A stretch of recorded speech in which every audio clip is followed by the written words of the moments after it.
Party, members of the Board of Trustees, and members of the National Executive Committee who are here today, this afternoon. Gentlemen of the press, distinguished. I am Kodili-nye bringing you the channel report. First of all, about let me apologize.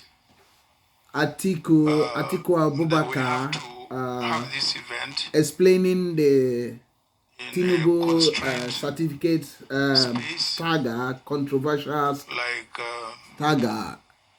The one we are having now. So we do apologize for that. Please share to your friends.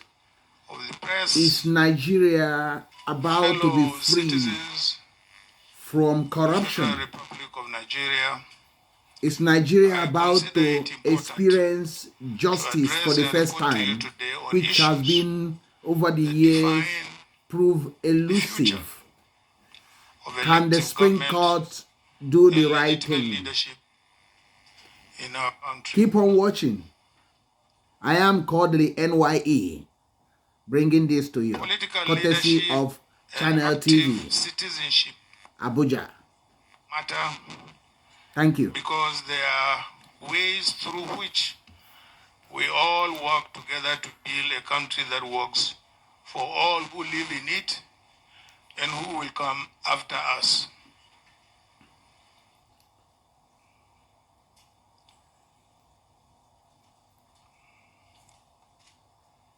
Our country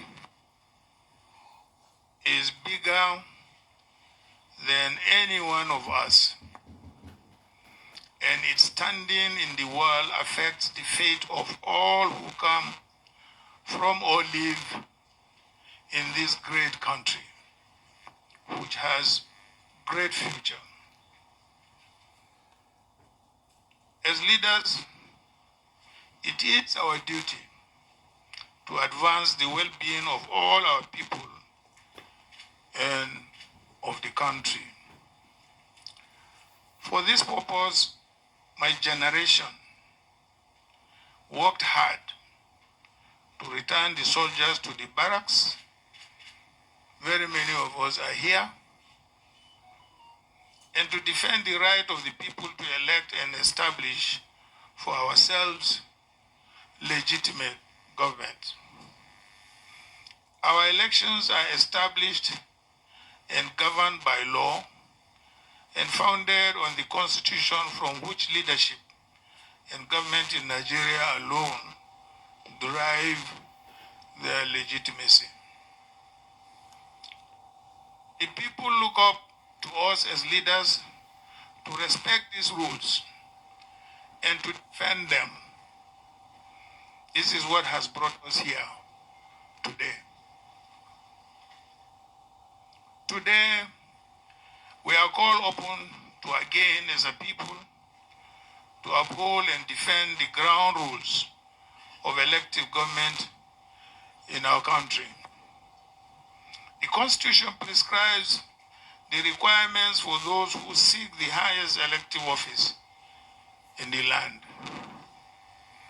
It should not take months or indeed decades for the institutions concerned to be able to do their work in establishing the credibility of any certificates presented by candidates for public office. We undertook this journey at great cost and for important reasons. The ground rules for legitimate governance in our country need to be upheld.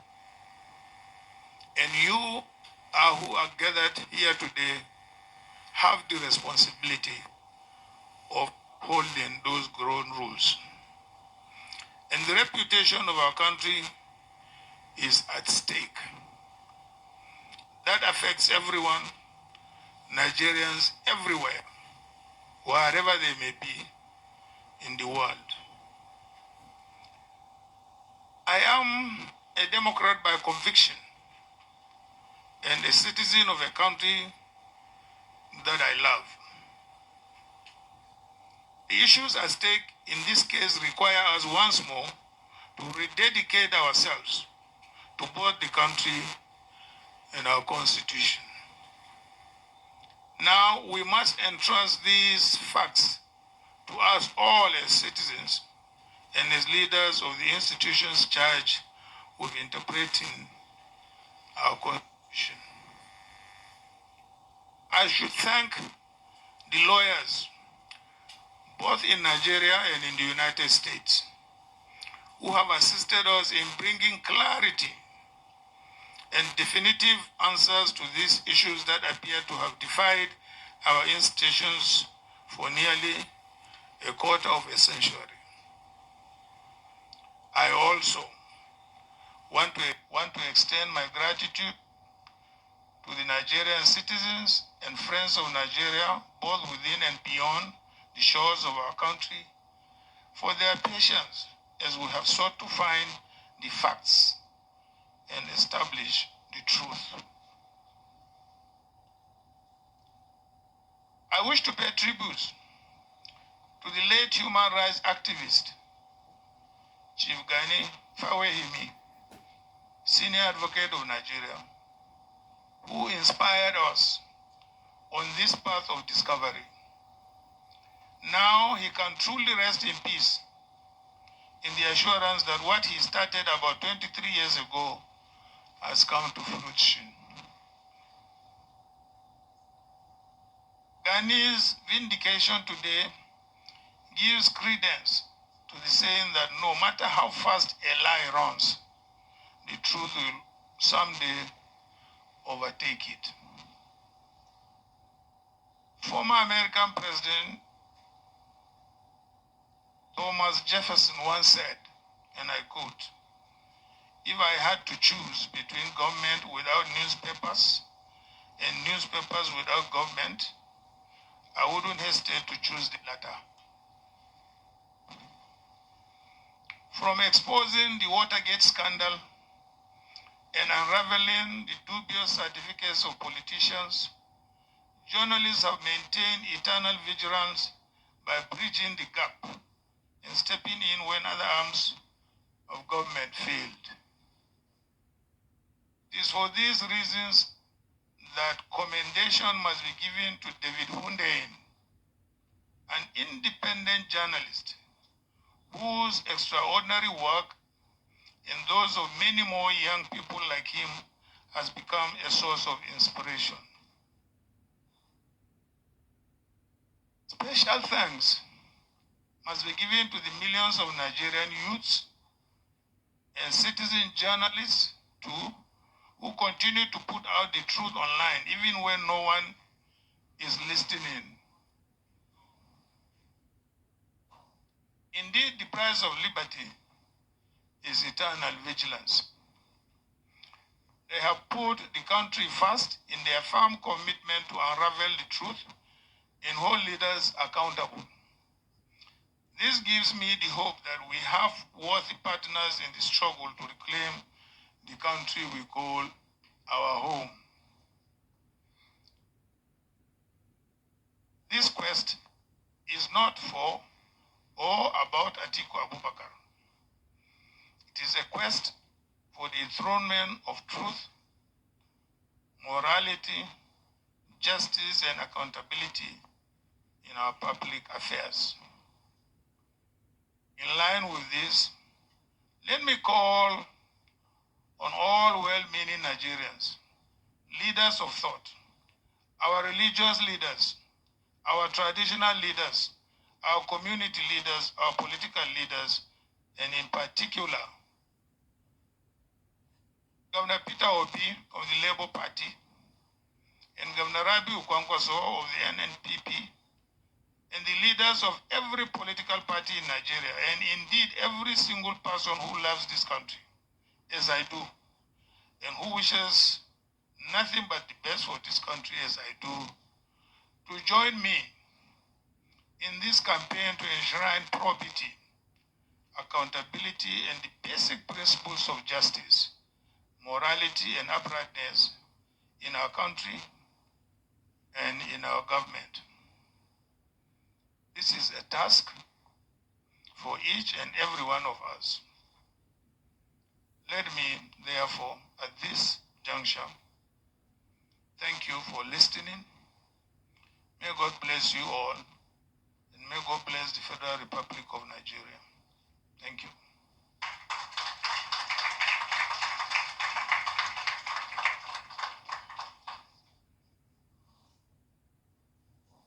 Thank you, Your Excellency, former Vice President, candidate of the People's Democratic Party in the last presidential election, and by the grace of God, the next president of the Federal Republic of Nigeria. Please put your hands together for a moment. Well, we have friends in the house, we have colleagues in the house. All technical questions will be taken that has to do with law will be taken by our friends. So, yes, Chuksokocha this day.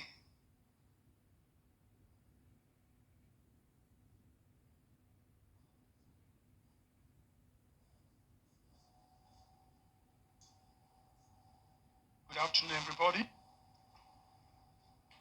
Much has been said about the real documents from the Chicago State University.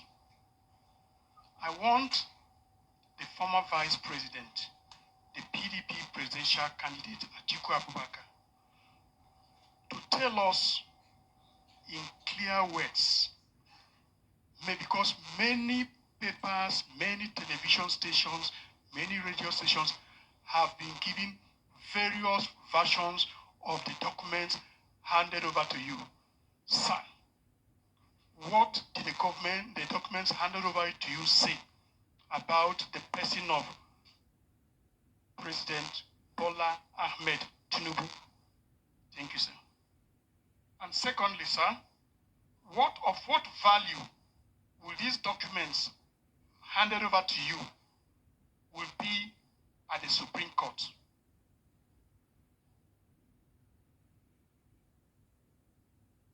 Thank you, Chuksokocha of these day newspapers. Eniola of African Reports, that's an international platform, yes.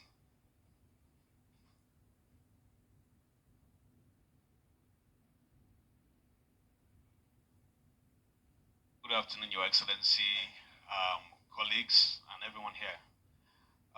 A spokesman for the president said that what you are doing against the president is a form of betrayal. And they said that in 2007, the president gave you a platform to run with and all that. And now you are, embarrassing him on an international stage. Don't you fear that this bond between you will be permanently broken? Thank you.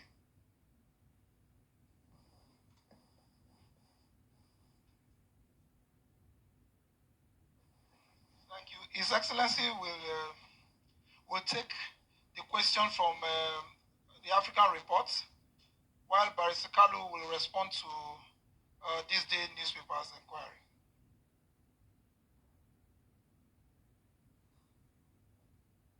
Well, I beg to disagree with Bola Ahmed Tinubu.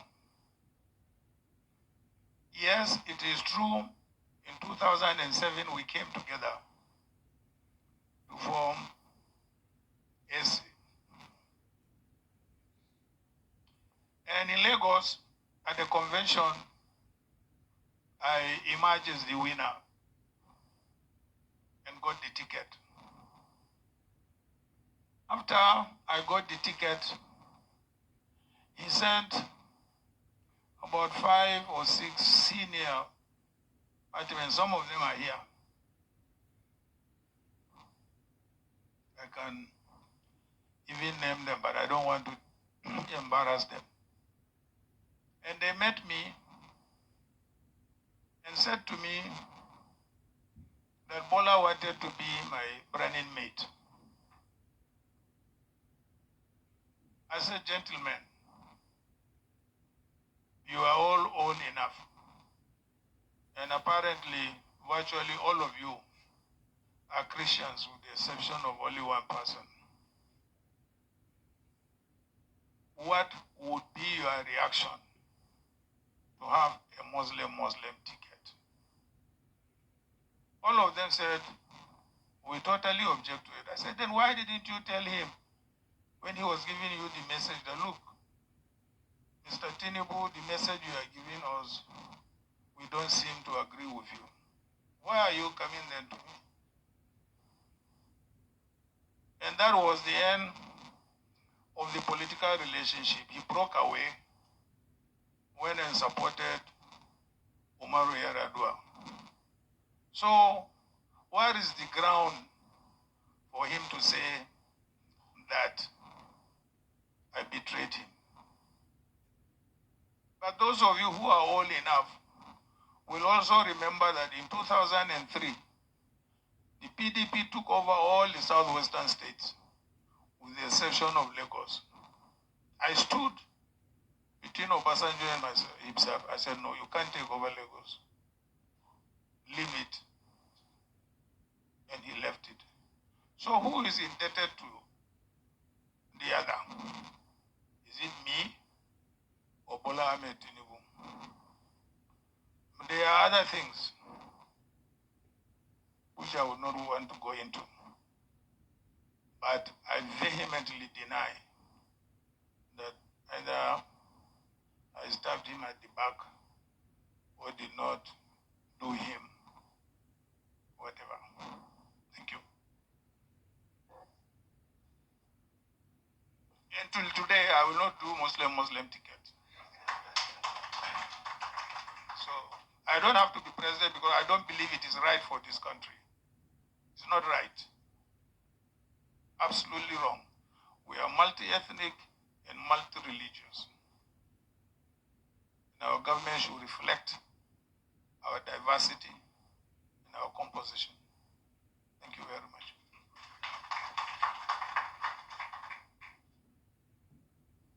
Thank you very much, Your Excellency. Barrister Kalu, over to you.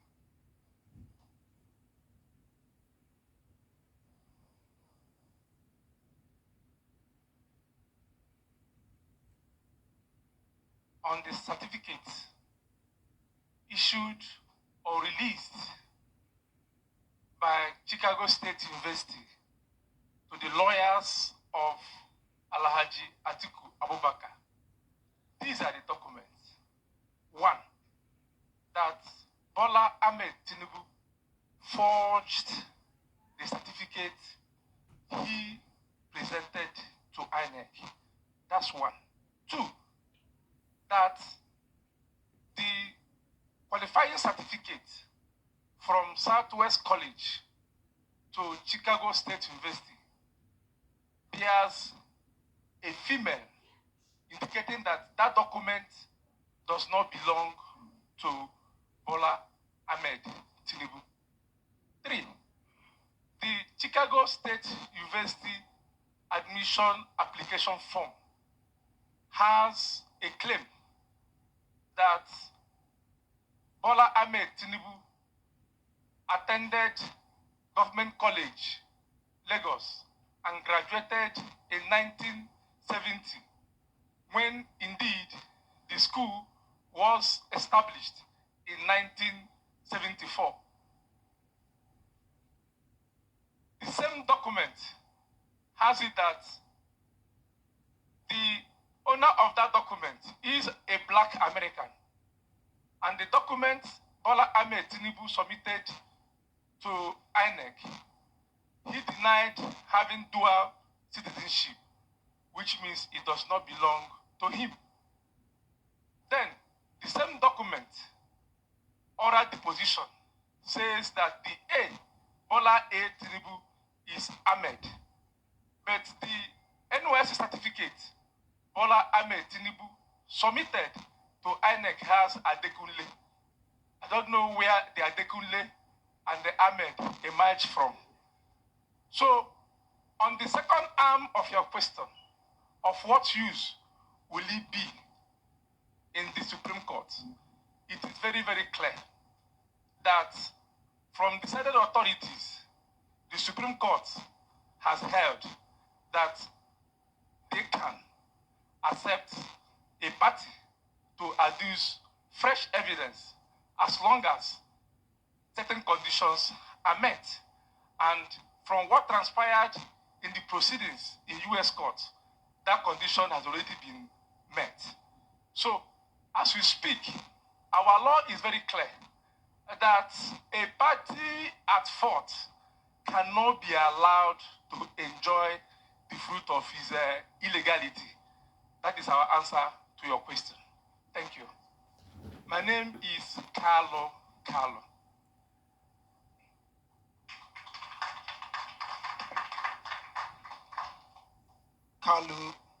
Thank you very much, Carlo. I will take, because of the condition of this place, very hot, and I have their excellencies present here. So many of them are privileged to be right in front of you, your excellencies. Won't keep you here for too long. Okay, Friday or Loco, the Punch newspapers.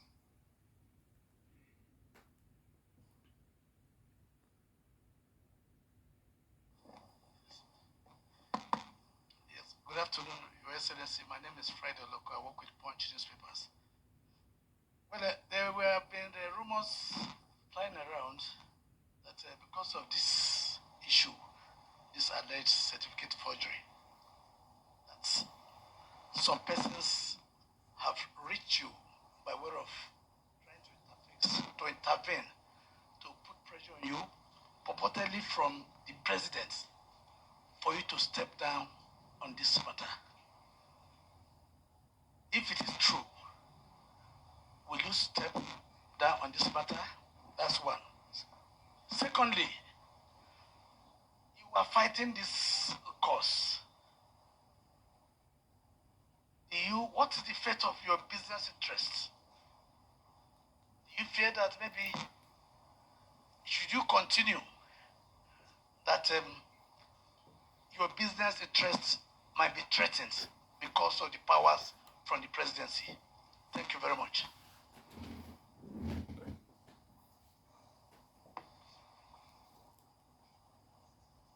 Okay, let me start from the business perspective, because it's the latest in the series of questions that you asked.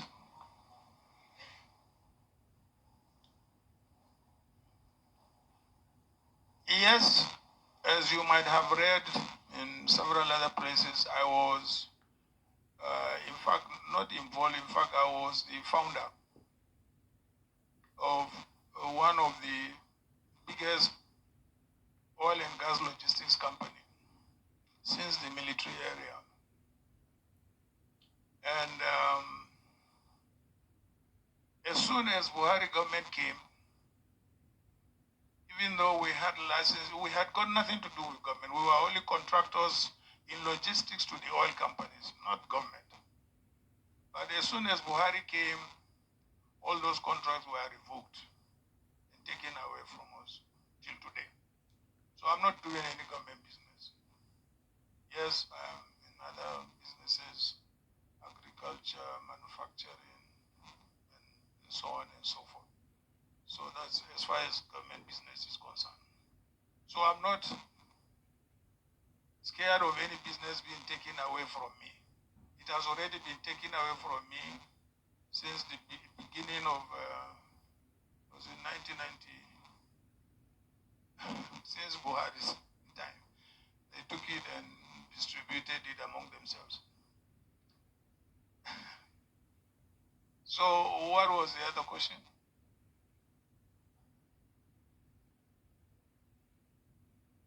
Not really. Yes, immediately after the elections, I was told there was a delegation of governors who claimed, they were sent, by the president, but I did not even allow them to get into my house. I didn't.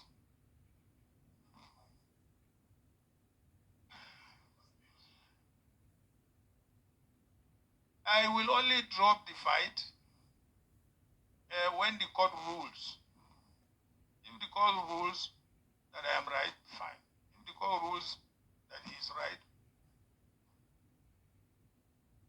so that's the end of the fight. Because at the moment we are at the Supreme Court, and there is no any other court than the Supreme Court.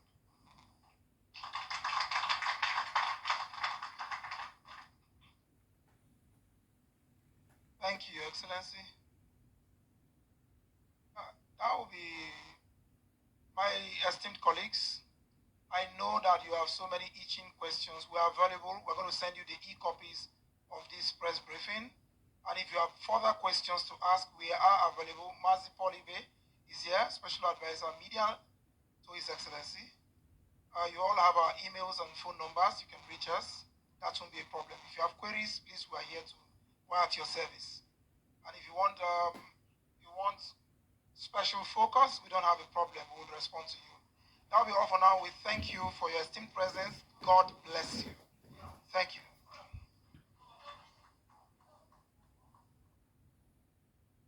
These are live images coming in from the World Press Conference by the PDP presidential candidate in the 2023 I am Kodili-nye signing off. God bless you. speaking Bye. on various issues